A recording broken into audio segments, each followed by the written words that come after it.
হে তরুণ যুবকেরা, হে আমার বন্ধুরা, হে আমার মুরব্বিয়ানেরা, শুনে রেখে দিন বাবা, জেনে রেখে দেন। হে মুসলমান, একটুখানি লক্ষ্য করুন বাবা ভাইরা আমার, তরুণ যুবকেরা, 1942 সালে একটা ঘটনা ঘটেছে। 1942 সালে ভাই আমার ফ্রান্সের একজন ভাই আমার বড় বিজ্ঞানী, তিনি হলেন মেরিন বিজ্ঞানী, মেরিন সায়েন্টিস্ট ভাই আমার, সামুদ্রিক বিজ্ঞানী। একটা গবেষণা করে একটা জিনিস উদ্ঘাটন করেছেন। তিনি উদ্ঘাটন করেছেন যে হে তরুণ যুবকেরা, দুটো সমুদ্রের পানি একসঙ্গে মিলিত হয়েছে। দুটো সমুদ্রের পানি একসঙ্গে মিলিত হয়েছে, কিন্তু যে যার নিজের ভাই আমার আভিজাত্য বজায় রেখেছে, নিজের ঘনত্ব, নিজের ভাই আমার নিজের যে ভাই আমার পার্সোনালিটি, প্রত্যেকটা বিশেষত্ব ভাই আমার, এই সমুদ্রের বিশেষত্ব, ওই সমুদ্রের বিশেষত্ব তারা নিজেদের বজায় রেখেছে। একটা দুটো সমুদ্রের পানি একসঙ্গে মিশেছে বটে, কিন্তু দুজনের কালার, দুজনের ঘনত্ব, দুজনের অবস্থান আলাদা আলাদা ভাবে রেখেছে, যেন দুজনের মাঝখানে বাউন্ডারি দেওয়া হয়েছে। না না না, কিন্তু এই পানির মধ্যে কোনো বাউন্ডারি নাই। আপনারা মাঝে মাঝে ভিডিওতে দেখেছেন, দুটো সমুদ্রের পানি একসঙ্গে মিলিত হয়েছে, কিন্তু দুটো সমুদ্রের পানির কালার দুরকম হয়ে আছে। তারা একসঙ্গে কখনো মিলে যায়নি, একসঙ্গে কখনো নিজেদের মধ্যে হারিয়ে যায়নি, তারা নিজেদের অস্তিত্ব বজায় রেখেছে। দেখেছেন না আপনারা? মাঝে মাঝে ভিডিওতে দেখেছেন, দুটো সমুদ্র পানি একসঙ্গে মিলিত হয়েছে, হয়ে দুটো পানি কিন্তু আলাদা আলাদা আছে, এর কালার আলাদা, ওর কালার আলাদা, কিন্তু একই সঙ্গে বয়ে চলেছে, একই সঙ্গে মিশে আছে, লেগে আছে। কবে গবেষণা হলো? 1942 সালে। কে করলো? মিস্টার জ্যাক ভি কস্টা, যাকে বলা হয় কস্টা থিওরি। কস্টা থিওরি, এই কস্টা থিওরি তিনি গবেষণা করলেন। মিস্টার জ্যাক ভি কস্টা তিনি গবেষণা করলেন।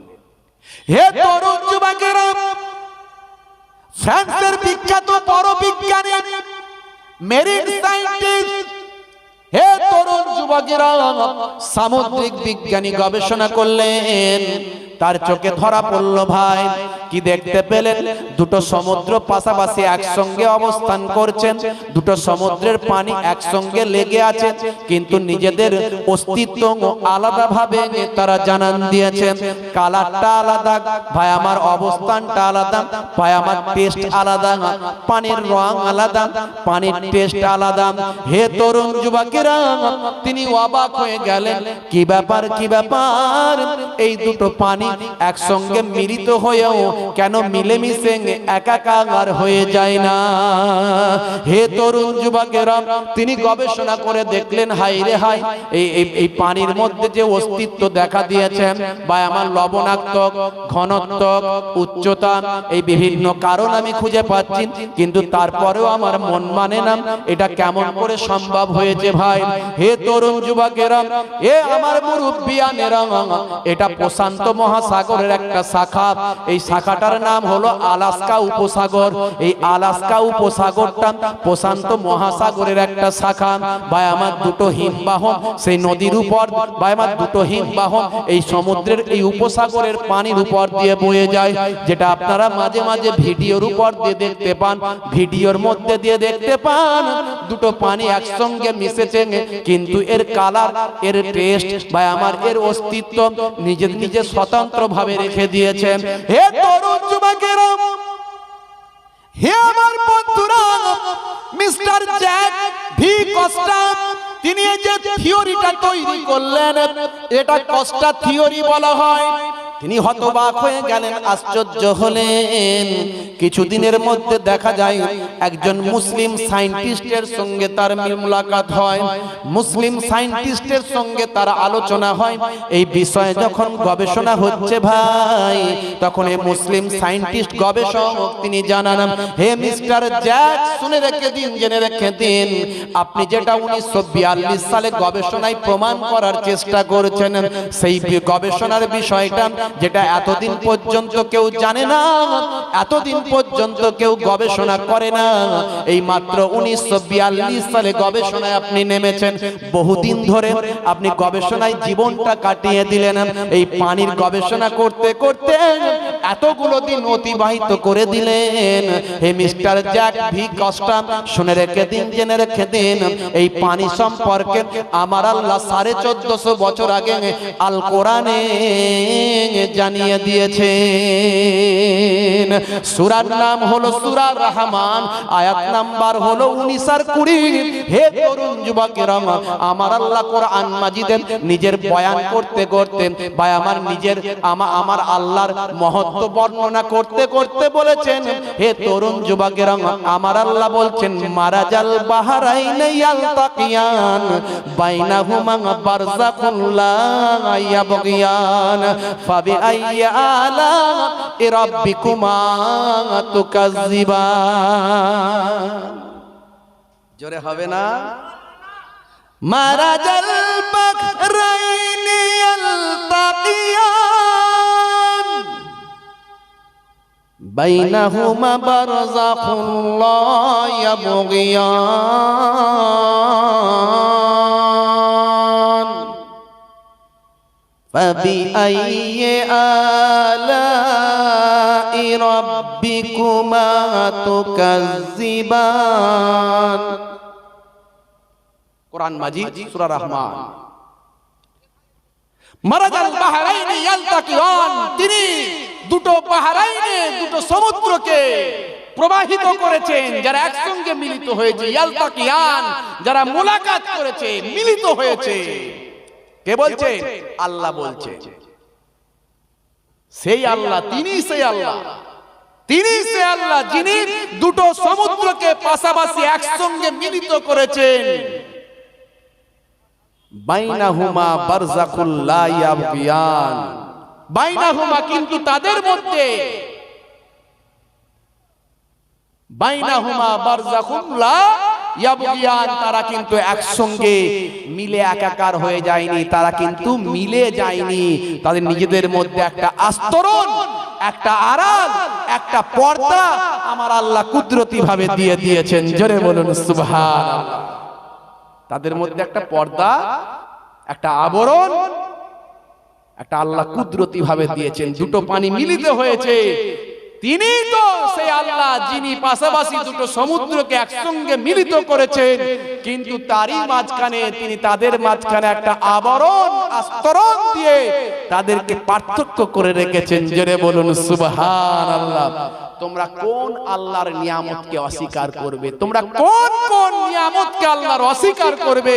আল্লাহর নিয়ামতের কথা বলতে গিয়ে আল্লাহ দুটো সমুদ্রের কথা বলেছেন। 1942 সালে যে আলাস্কা উপসাগরের উপর দিয়ে বয়ে যাওয়া ওই যে দুটো সমুদ্র, যে সমুদ্র মিলিত হয়েছে বটে, মিশে আছে, কিন্তু তাদের পানি আলাদা আলাদা, তাদের পানির টেস্ট আলাদা আলাদা, তাদের পানির রং আলাদা আলাদা, একসঙ্গে মিলে আছে, কিন্তু মিলেমিশে একাকার হয়নি। 1450 বছর আগে আল্লাহর কোরআন জানিয়ে দিয়েছে। জোরে বলুন, জোরে হবে না? আজকে গবেষণার বিষয়, এই জন্যই গবেষণা হচ্ছে। হে তরুণ যুবকেরা, হে আমার বন্ধুরা, হে আমার মুরব্বিয়ানেরা, শুনে রেখে দিন বাবা, জেনে রেখে দেন। হে মুসলমান, একটুখানি লক্ষ্য করুন। ফেরাউনের ডেড বডিটা পাওয়া গেছে মাত্র 100 বছর আগে। হে তরুণ যুবকেরা, কিছু কম বেশি 100 বছর আগে, ভাই আমার 19 শতকের শুরুর দিকে, ভাই আমার দোস্ত আমার, ফেরাউনের ডেড বডিটা পাওয়া গেছে। বাপ ভাই আমার দোস্ত আমার, ফেরাউনের ডেড বডিটা এখন আপনি পাবেন মিশরের কায়রোতে পাবেন। মিশরের কায়রোতে ফেরাউনের ডেড বডি কাঁচের ভিতর রাখা আছে, ভাই আমার জাদুঘরের ভিতর রাখা আছে। হাত দুটো এইভাবে রাখা আছে, অনেকে বলে ফেরাউনের ডেড বডি নাকি অনেক লম্বা, না না না, ফেরাউনের ডেড বডি মাত্র 7 ফুটের মতো লম্বা। হে তরুণ যুবকেরা, হে আমার বন্ধুরা, হে আমার মুরব্বিয়ানেরা, শুনে রেখে দিন বাবা, ভাই আমার দোস্ত আমার, ফেরাউন যখন মারা গিয়েছিল আপনাদের জানা আছে লোহিত সাগরে ডুবে ডুবে মারা গিয়েছিল। লোহিত সাগরে বাবা ফেরাউন যখন ডুবছে আর উঠছে, তখন ফারিস্তা গিয়ে তাকে জানিয়ে দিচ্ছে, হে ফেরাউন, তুমি নিজেকে আনা রব্বুকুমুল আলা বলেছ, আমি হলাম তোমাদের বড় খোদা, নিজেকে আল্লাহ বলে দাবি করেছ, আল্লাহ তোমাকে শাস্তি দিচ্ছেন, তোমার মওতটা পানিতে ডুবে হবে। এটা একটা কারণ আছে। ফেরাউনের কাছে আল্লাহ ফারিস্তাকে পাঠিয়েছিলেন মানুষের সুরাতে, গিয়ে জিজ্ঞাসা করলেন, আচ্ছা বাদশা জাহাপনা ফেরাউন, যে গোলাম মনিবের খায় আর নিজেকে মনিব বলে দাবি করে, ধরুন আপনি কারিগর, আপনি মালিকের খাচ্ছেন, মালিকের কাছ থেকে ইনকাম করছেন, আর লোকের কাছে পরিচয় দিচ্ছেন এই কারখানার মালিক আমি, তাহলে মালিক শুনলে রাগ কেমন হবে ভাই? মারাত্মক রাগ হবে। তো আমার আল্লাহ ফারিস্তাকে পাঠালেন, জিবরাইল ফারিস্তা এলেন, ভাই আমার ফারিস্তা এলেন মানুষের সুরাতে, মুসাফির হালাতে, গিয়ে বললেন, বাদশা জাহাপনা, আচ্ছা যে গোলাম মনিবের খায় নিজেকে মনিব বলে দাবি করে, এমন নেমোখারাম গোলামের কি শাস্তি হওয়া উচিত? ফেরাউন বলল, এমন নেমোখারাম গোলামকে পানিতে ডুবিয়ে মারা উচিত। বলে আপনি একটু সাইন টাইন করে দেন, তৎকালীন লেখনী পদ্ধতি অনুযায়ী মিশরীয় ভাষায় লিখে দিল, সেটা নিয়ে চলে গেল। যখন সত্যি সত্যি ভাই আমার মুসা নবীকে তাড়া করতে গিয়ে ফেরাউন যখন ডুবছে, ঘটনা আপনাদের জানা আছে, আমি ঘটনা বলতে আসিনি, বলতে গেলে সময় লেগে যাবে, আপনাদের মোটামুটি অনেকেই বক্তাদের কাছ থেকে শুনেছেন টুনেছেন, তো যেটুকু জানা নাই সেটুকু বলছি আমি। তো ভাইয়েরা আমার, যখন ওই ডুবছে আর উঠছে, ওই লেখাটা নিয়ে গিয়ে হাজির ফারিস্তা। কার লেখা? বলে আমার। বলে বিচার কার? বলে তো আমার বিচার। বলে তোমার বিচারে তোমাকে সাজা দেয়া হচ্ছে। তখন ফেরাউন বলছে, না না না, আমাকে মাফ করে দিতে বলো, আমি আল্লাহকে মেনে নেব, মুসার আল্লাহর কলেমা পড়বো। তখন আল্লাহ বললেন, না, সে সময় পার হয়ে গেছে। সব চিনেছিলে, দুনিয়ার ভালো ডাক্তার চিনেছো, অ্যাডভোকেট চিনেছো, মাস্টার চিনেছো, উকিল চিনেছো, ভালো খাবারটা চিনেছো, কোন কোম্পানির কেকটা খাবে সেটাও ঠিক করে নিয়েছো, আর আল্লাহর বেলায় চিনতে পারলে না, হাওয়া কার, বাতাস কার, চাঁদ কার, সূর্য কার, হ্যাঁ এই যে বলো স্ট্র্যাটোস্ফিয়ার, ওজোনোস্ফিয়ার, আয়োনোস্ফিয়ার, এই যে বলো না বায়ুমণ্ডল, এই যে সাত তবক আসমান, সাবআস সামাওয়াতি ওয়াল আরদ, সাবআস সামাওয়াত, আমার আল্লাহ কোরআনে 7টা আসমানের কথা বলেছেন। তুমি তো আজকে বায়ুমণ্ডল তৈরি করছো, আজকে তো আকাশের 7টা স্তর তৈরি করছো, কিন্তু আমার আল্লাহ 1450 বছর আগে সাবআস সামাওয়াত, আমার আল্লাহ 7টা আসমানের কথা কোরআনে ঘোষণা করেছেন। জোরে বলুন সুবহানাল্লাহ। যখন কেউ আকাশে উঠতে পারতো না, মহাযান ছিল না, ভাই আমার অভিযান ছিল না, চন্দ্রযান ছিল না, কোন যান যখন ছিল না, তখন আল্লাহ কোরআনে বলছেন আকাশ হলো 7টা। জোরে বলুন সুবহানাল্লাহ। তারপরে তুমি মানলে না, তুমি মেনেও জেনেও বুঝলে না, জেনেও বোঝার চেষ্টা করলে না, তুমি মুসলমান। হাই রে হাই, রাগ করবেন না বাপ। মুসলমানের ছেলে বলছে হাটিমা টিম টিম, হুজুরের কথা ঘোড়ার ডিম, ছাতা খামাখায় বকছে বকু, বুঝতে পারছো? হাটিমা টিম টিম, হুজুরের কথা ঘোড়ার ডিম, যেখানে বসি ওখানেই রেখে আসি। রাগ করবেন না বাপ, দুঃখ হলে করে দেবেন মাপ। মুসলমানের ছেলে হয়েছে পিলে আর নারী হয়েছে আনারি, রোল নাম্বার ফাঁকা, খাতা ভর্তি লেখা। আমি বলি কাজে কিছু লাগবে না। মুসলমানের কিছু ছেলে বেরিয়েছে দেখবেন ভাই, চুলগুলো ছোট ছোট, প্যান্ট শার্ট আটো সাটো, আছে না নাই? লম্বা লম্বা আছে চুল, কাঁধেতে আছে ঝুল, লম্বা লম্বা আছে চুল, কানেতে আছে দুল, আছে না নাই? লম্বা লম্বা আছে চুল, কানেতে আছে দুল, হাতে সোনার চুড়ি, বিলাতি তার ঘড়ি, মাঝে মাঝে বালা পড়ছে না, চুড়ি পড়ছে, সোনার চুড়ি। হ্যাঁ, লম্বা লম্বা আছে চুল, কানেতে আছে দুল, হাতে সোনার চুড়ি, বিলাতি তার ঘড়ি, পাঞ্জাবি গায়ে দিয়ে, হাতা তার মুড়ানো, লম্বা ওড়নাটা কাঁধে আছে তার ঝুলানো, হেঁটে চলে আঁকা বাঁকা যেন কোনো নায়িকা। কাছে গেলে দেখা যায় মাইয়া মানুষ না, ওটা হলো মিথ্যে পাড়ার মিস্টার সোহেল রানা, ওটা হলো মিথ্যে পাড়ার মিস্টার সোহেল রানা। কে রানা আর কে মনা মোটেও চেনা যায় না। কথা ঠিক না ভুল? উপরের লেভেল ভালো, ভিতরের ইঞ্জিন কালো। রাগ করবেন না বাপ। মুসলমানের কিছু ছেলে বেরিয়েছে, আখেরি জামানা, ঈমান বাঁচানো বড্ড কষ্টের ব্যাপার, সব জানি সব বুঝি, কিন্তু সিধে হয়নি। কখন সিধে হব? সিধে কখন হব? সাপ কখন সিধে হয়? যারে বলে মরার পর। আমি সাপের উদাহরণটা দিলাম, কুকুরের লেজের উদাহরণ আমি দিইনি, ওটা মানানসই হবে না, সামঞ্জস্য হবে না, মানুষকে আমি ছোটও করব না। সাপের উদাহরণটা দিলাম। হাই রে হা, সব বুঝলাম, সব জানলাম, কিন্তু মানলাম না। আল্লাহ করে এখানকার ছেলেরা ভালো, এখানকার ছেলেরা আল্লাহ করে ভালো। কিছু মুসলমানের নারী বেরিয়েছে, মহিলা, দেখবেন স্কুটি গাড়ি চালায়, চালায় না? আমার আপত্তি, বলে হুজুর আপনার কি রাগ হচ্ছে, চালাতে কি হবে? না না, রাগ নয় আমার, স্কুটি কেন? আমি তো চাই আমার মুসলিম ঘরের মেয়েরা হেলিকপ্টার চালাক, আমি চাই হেলিকপ্টার চালাক, স্কুটি কেন চালাবে? হেলিকপ্টার চালাক, প্লেন পাইলট হোক, পাইলট হোক। আমি গর্বে আমি প্রচার করব, বলবো I am proud for you, আমি তোমার জন্য গর্বিত, তুমি পাইলট হয়েছো। কিন্তু দুর্ভাগ্য কোথায় জানেন? নিজের অস্তিত্বকে শেষ করে দিচ্ছে, অস্তিত্বকে শেষ করে দিচ্ছে।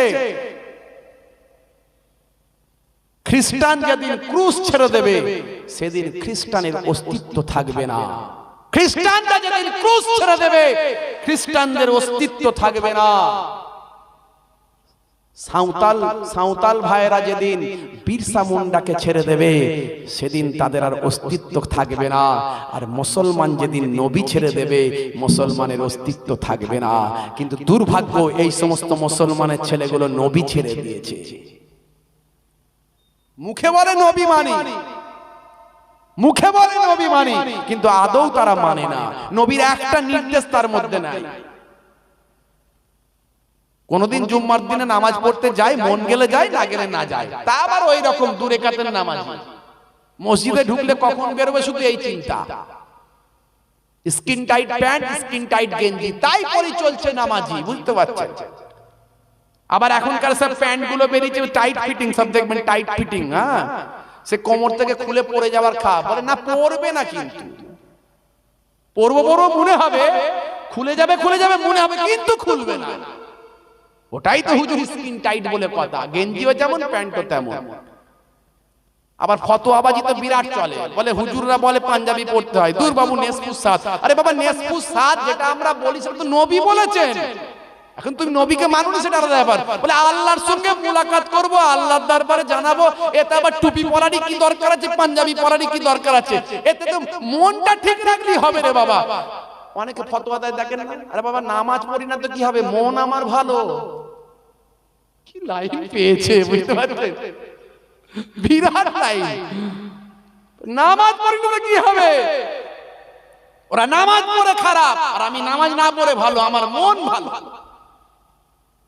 তাহলে আল্লাহ 82 বার কেন নামাজের কথা বলতেন? নামাজ পড়ে নিয়ে মনটা ভালো কর, নামাজ ছেড়ে দিয়ে মন ভালো করে লাভ নাই। ও মন ভালো করার কোনো কাজে লাগবে না আল্লাহর দরবারে। স্কিন টাইট প্যান্ট, বলে আল্লাহর সঙ্গে দেখা করব, যে কোনো অবস্থায় দেখা করলেই হবে, কোন ইউনিফর্মের দরকার নাই। আর এইদিকে দুনিয়াতে জানে যে কোর্টে লড়াই করতে গেলে কালো ইউনিফর্ম দরকার অ্যাডভোকেটের, হসপিটালে প্র্যাকটিস করতে গেলে সাদা ইউনিফর্ম দরকার, অ্যাফরন দরকার ডাক্তারের, পুলিশের ডিউটি রাস্তায় করতে গেলে খাকি পোশাকটা পরতে হবে, ইউনিফর্মটা পরতে হয়, এটা জানে। আর তুমি জান্নাতি মানুষ হবে, জান্নাতি ইউনিফর্ম পরবে না? হ্যাঁ, বেশিরভাগ জায়গায় জলসায় দেখছি, হাই রে হাই। নামাজে যেই চলে গেল, যেই রুকুতে যাবে, পরের জন রুকু যাবো যাবো করছে, ও রুকুতে যেই গেল, ওর স্কিন টাইট প্যান্ট আর স্কিন টাইট গেঞ্জি, ন্যানো প্যান্ট না ন্যারো প্যান্ট কি একটা বলে, ও প্যান্ট যেই চাপ পড়লো পেছনের দিকে নেমে গেল, আর ওই গেঞ্জি ওপর দিকে উঠে গেল, আর এ ব্যাটারি থতমত খেয়ে গেল। সর্বনাশ, এ তো শিয়ালদার বর্ডার দেখা যাচ্ছে। সর্বনাশ। রাগ করবেন না বাপ, যেটা বাস্তব সেটা বলছি, যেটা বাস্তব সেটা বলছি। নামাজটা হবে তো, রাসূলের একটা সুন্নত ঠিকভাবে পালন করা হয়। ভাইরা আমার, তরুণ যুবকেরা আমার, বন্ধুরা আমার, মুরব্বিয়ানেরা আমার, যে নবীকে নিয়ে সারা পৃথিবীতে আজকে গবেষণা চলছে, হে তরুণ যুবকেরা, মুসলমানের কিছু মেয়ে বেরিয়েছে, নারী বেরিয়েছে, মুসলমানের নারী করছে বাড়াবাড়ি, চাপছে স্কুটি গাড়ি, মুসলমানের নারী চালাচ্ছে স্কুটি গাড়ি, গায়ে নাই ওড়না, বলছে আমার দিকে দেখ না, চুল করতে কালার, যাচ্ছে বিউটি পার্লার, চোখে কালো চশমা, যেন বেদের মেয়ে জোসনা, স্কিন টাইট গেঞ্জি, খুঁজছে সে সঙ্গীত, টাইট ফিটিং প্যান্ট, দেবে ব্রেক ড্যান্স।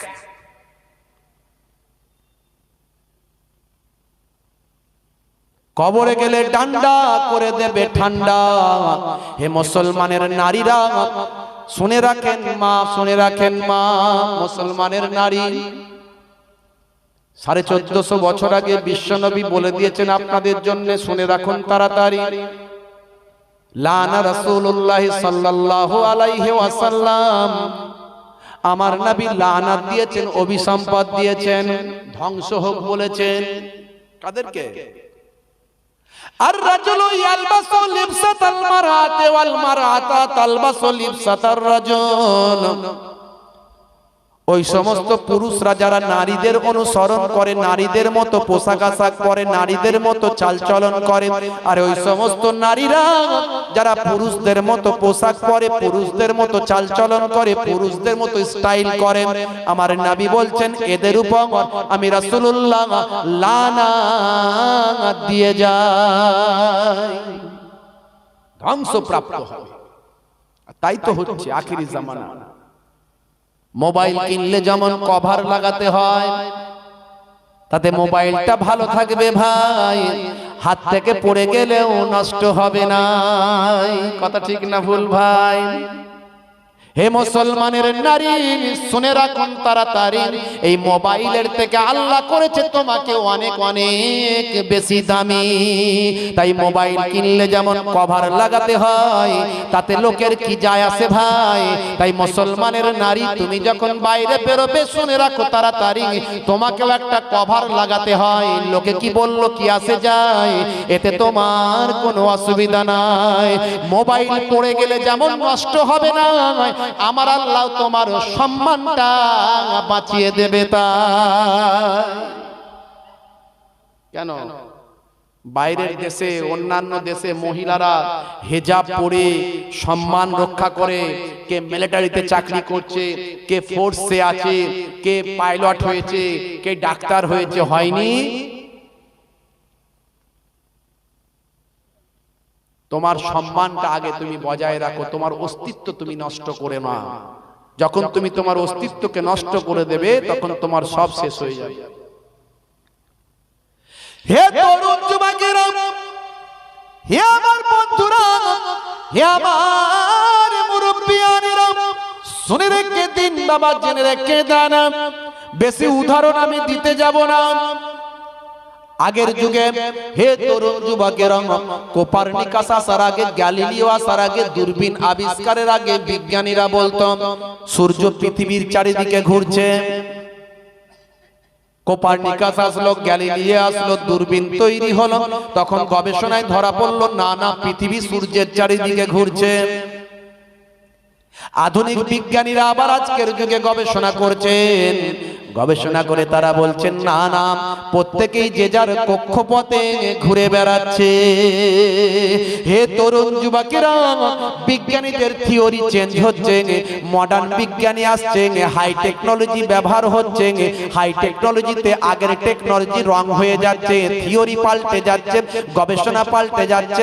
ভাই আমার, গবেষণায় আবিষ্কার পাল্টে যাচ্ছে, কিন্তু মনে রাখবেন বিজ্ঞানীদের থিওরি চেঞ্জ হতে পারে, আমার আল্লাহর থিওরি চেঞ্জ হয় না। আমার আল্লাহ 1450 বছর আগে কোরআন মাজিদে জানিয়ে দিলেন, আশ-শামসু ওয়াল কামারু বিহুসবান ওয়ান নাজমু ওয়াশ-শাজারু ইয়াসজুদান ওয়াস-সামাআ রাফাহা ওয়া ওয়াদাআল মিজান। এখানে আমার আল্লাহ তাআলা কোরআন মাজিদে বললেন, আশ-শামসু ওয়াল কামারু বিহুসবান, সূর্য এবং চন্দ্র ভাই আমার যারা যে যার নিজের নিজের কক্ষপথে ঘুরে বেড়ায়।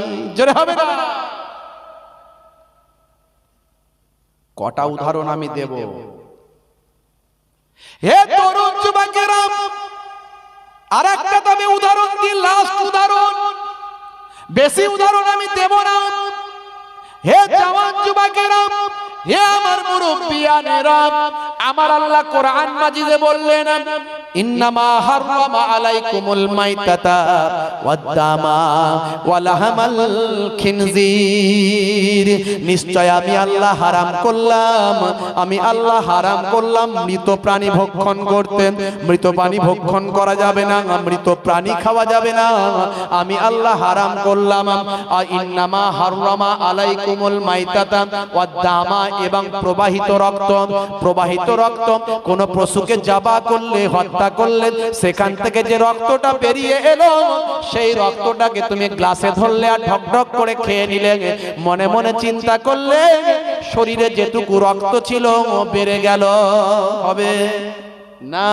না না, কারণ এই রক্তের মধ্যে আধুনিক বিজ্ঞানীরা গবেষণা করে, রক্তের মধ্যে জীবাণু পাওয়া যায়, কারণ রক্ত টেস্ট করলে শরীরে কি হয়েছে জানা যায়, তাই তো নাকি? কিন্তু এখনো এমন অনেক জায়গা আছে যেখানে কাঁচা রক্ত, গরম রক্ত তারা পান করে। বর্বর মানুষ আছে পৃথিবীতে। আল্লাহ বলছেন হারাম। আমি তো এই জন্যই বলি, কোরআন যা বলেছে, নবী যা বলেছে, আজকের যুগে বিজ্ঞান আর বাস্তবতার বাইরে নাই। কুসংস্কার বলে প্রমাণিত কেউ করতে পারেনি। যেটুকু যা ভুল ভ্রান্তি ছড়িয়েছে কিছু মিডিয়া ইসলামকে কলঙ্কিত করার জন্য ভুল ভাল প্রপাগান্ডা তৈরি করেছে। এটা আমাদের দোষ আছে, আমরা আমাদের ছেলেদের শিক্ষিত করিনি। আমরা আমাদের ছেলেদের শিক্ষিত করিনি। যে ছেলেগুলো বিজ্ঞান দিয়ে, তথ্য দিয়ে, ইতিহাস দিয়ে মানুষকে বুঝিয়ে দিতে পারবে, এই রকম ছেলে আমাদের তৈরি হয়নি। যে ছেলেগুলো আমাদের আছে সেগুলো কি করছে? শুধু শুধু ফ্রি ফায়ার খেলছে, শুধু গুলি চালাচ্ছে। যত গুলি আছে, গুলির আর শেষ হয় না। এত হিরিকে মুসলমান হয়েছে আমি ভাবতে পারি না। বাঁশবাগানের ধারে, পুকুরের পারে, নদীর ধারে রাত্রে 9টা বাজছে, লাইন দিয়ে বসা, যেন মিটিং চলছে। কাছে গিয়ে দেখা যায় কোনো মিটিং এ কথা নাই। কি হয়েছে ভাই? শুধু একটা আওয়াজ হচ্ছে, ঢিডি ঢিডি ঢিডি ঢিডি। রাগ করবেন না বাবা, মুসলমানের ছেলে গান শুনছে, নাচ শুনছে, নাচ দেখছে, ড্যান্স দেখছে, অশ্লীলতা, অন্যায়, পর্নোগ্রাফি, ছি ছি ছি ছি ছি। অনিচ্ছাকৃত মোবাইলে যদি কোনো অশ্লীল ছবি আসে, সেটা মাফ করার মালিক আল্লাহ। কিন্তু ইচ্ছাকৃত ভাবে যদি কেউ অশ্লীলতায় নিমগ্ন থাকে, ওই মোবাইল আপনাকে জাহান্নামের দিকে নিয়ে যাবে। আবার ওই মোবাইলটাই যদি আল্লাহর কোরআন আছে, রাসূলের হাদিস আছে, নামাজ শিক্ষা আছে, ওই মোবাইলে সারা পৃথিবী আছে, বিজ্ঞান আছে, সায়েন্স আছে, ইতিহাস আছে।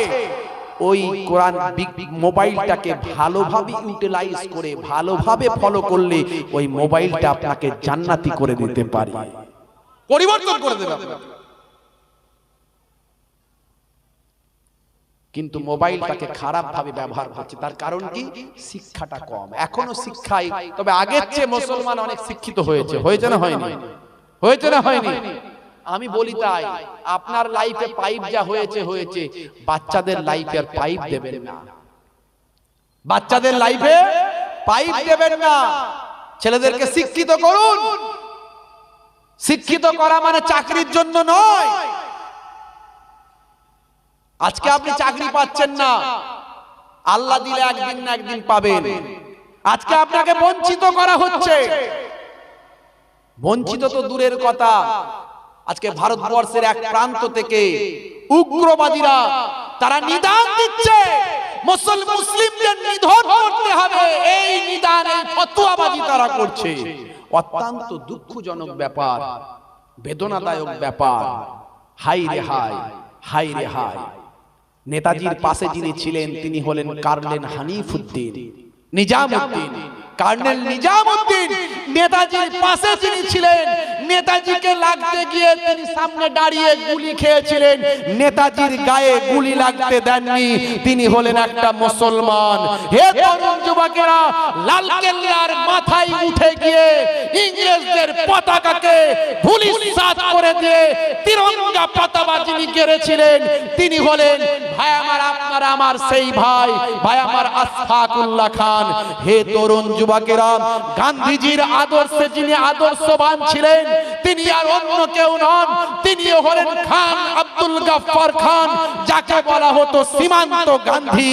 ভাই আমার তরুণ যুবকেরা, ভাই আমার মুরব্বিয়ানেরা, শের আলীর নাম আপনারা জানেন কিনা জানি না, এদের নাম তো ইতিহাসে বিলুপ্ত করে দেয়া হয়েছে, কিন্তু অত্যন্ত দুর্ভাগ্যের সাথে বলতে হয় আজও পৃথিবী বিখ্যাত ইতিহাসগুলো সার্চ করবেন, এদের নাম পাওয়া যায়। ভাই আমার ওই শের আলী কিংসফোর্ডকে হত্যা করেছিলেন, যে কিংসফোর্ডকে হত্যা করতে গিয়ে ধরা পড়ে গিয়েছিলেন, ক্ষুদিরামের ফাঁসি হয়েছিল। সেদিন শের আলী প্রতিজ্ঞা করেছিল, আমার ভাইয়ের ফাঁসি হয়েছে, যাকে হত্যা করতে গিয়ে তাকে হত্যা না করে আমি মরব না। শের আলী সত্যি বাপের বেটা, শের আলী তো শের আলী। এই জন্যই বলেন মুসলমান ভাই আমার জীবন দিয়ে দেবে তবু ঈমান দেবে না। এই দেশের মাটির জন্য নিজেদের জীবনকে উৎসর্গ করেছে। আজও মুসলমানের ভাই আমার দেশাত্মবোধ নিয়ে যারা কোশ্চেন করে, আমি জানতে চাই তোমরা দেশকে কতটা ভালোবাসো। দেশের সব কিছু বিক্রি করে দিচ্ছ, অথচ মুসলমান 5 বার নামাজের পাটিতে এ দেশের মাটিকে চুম্বন করে। বন্ধুরা আমার, তরুণ যুবকেরা আমার, শের আলী নিজে ফাঁসির দড়িটা নিজের গলায় ঝুলেছিলেন কিংসফোর্ডকে হত্যা করে। কারণ মুসলমান মনে করে দেশের জন্য যদি প্রাণ উৎসর্গ করি এটা আমার জন্য শহীদের মর্যাদা পাবো। আর শহীদরা কোনোদিন মরে না, মরে দেশের হয়ে যদি লড়াই করি জিতলে গাজী হয়ে যাব, আর মরলে শহীদ হয়ে যাব। শহীদ কোনোদিন মরেনি। আমার মধ্যে এই ঈমান বিশ্বাস আছে, তাই তো দেখা গেছে যুগে যুগে দেখতে পাওয়া গেছে অল্প কিছু মুসলিম সেনা হাজার হাজার ভাই আমার বিরোধী গোষ্ঠী বিরোধী পক্ষের এগেনস্টে লড়াই করে ঈমানি শক্তিতে ঈমানি পাওয়ারে একটাই তাদের কথা, জিতলে গাজী আর মরলে শহীদ। দেশের জন্য জীবন দিয়ে যাব, কোনো অসুবিধা নাই। আজ মুসলমান প্রয়োজন হলে আবার জীবন দিতে পারবে না, সেই মুসলমান আর নাই। কি গো, সেই মুসলমান আর নাই, তাই তো নাকি? এ তো ভেজাল মুসলমানে ভরে গেছে। অরিজিনাল মুসলমান ছিল, দেশের জন্য জীবন দিতে পেরেছিল। মরলে বাঁচলে গাজী, মরলে শহীদ তারা মনে করত। এখন মুসলমান কেমন পারবে সেদিনকারের মতো? দেশের জন্য যদি আবার একবার জীবন দিতে হয় পারবে মুসলমান? এই কারা কারা পারবে হাত তুলে দেখান তো দেখি। মাশাআল্লাহ, অনেকে আস্তে আস্তে তুলছে, বলে কি ঝামেলা রে ভাই, মরতে বলছে হুজুর। ভাই দেশের জন্য মরবেন তো অসুবিধা কি আছে? আরে আমিও তো থাকবো আপনার সঙ্গে, হ্যাঁ ইনশাআল্লাহ। ভাইরা আমার, তরুণ যুবকেরা আমার, প্রয়োজন কিন্তু হতে পারে, প্রয়োজন হতে পারে কঠিন সময়। বন্ধুরা আমার, তরুণ যুবকেরা আমার, হে আমার মুরব্বিয়ানেরা, হে জওয়ান যুবকেরা, হে আমার বন্ধুরা, শুনে রেখে দেন। হে মুসলমান, তাহলে ভয় করবেন কাকে? জোরে বলেন কাকে ভয় করবেন? কাকে? তোমার বুকে রাখো আল্লাহরই ভয়, আসবে না কোনো দিন কোনো পরাজয়, আসবে না কোনো দিন কোনো পরাজয়। বলুন না সুবহানাল্লাহ, জোরে হবে না সুবহানাল্লাহ? তোমার বুকে রাখো আল্লাহরই ভয়, আসবে না কোনো দিন কোনো পরাজয়, আসবে না কোনো দিন কোনো পরাজয়। হারাম হালাল জেনে সরল সত্য মেনে নিষিদ্ধ সব ছেড়ে উঠুক জীবন বেড়ে যাবে তুমি জান্নাতে যা ছিল স্বপ্ন তোমার। তোমার বুকে রাখো আল্লাহরই ভয়, আসবে না কোনো দিন কোনো পরাজয়, আসবে না কোনো দিন কোনো পরাজয়। জোরে হবে না?